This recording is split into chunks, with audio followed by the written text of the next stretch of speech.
We're on principle number 12, discussing the two ways.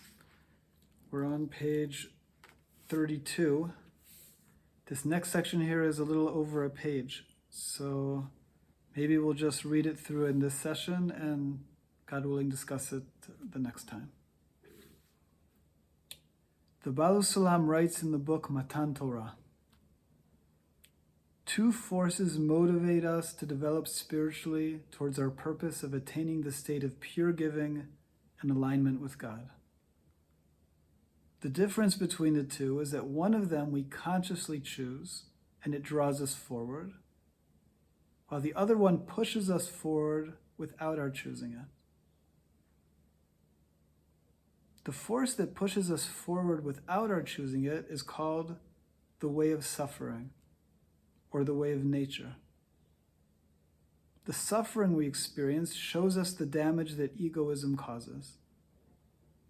To the extent that we see how bad our egoism is, we want to be rid of it, and we thereby progress spiritually. The force that draws us to our purpose through conscious choice is called the way of Torah and mitzvot.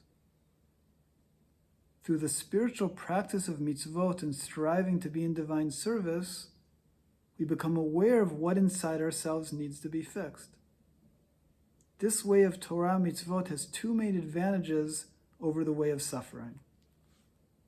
One, in the way of suffering, life experiences push us forward, and we feel the pain and destruction that our egoism causes. In the way of Torah, we don't need to wait for these experiences of suffering to push us forward.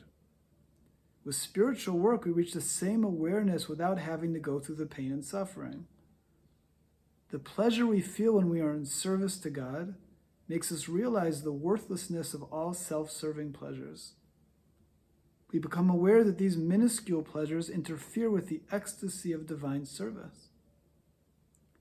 Through the spiritual work of Torah mitzvot, we become progressively aware of what we need to fix in ourselves through the great pleasure and tranquility we feel when connecting with our divine source. 2. The other main advantage of the path of Torah over the path of suffering is that we spiritually develop more quickly.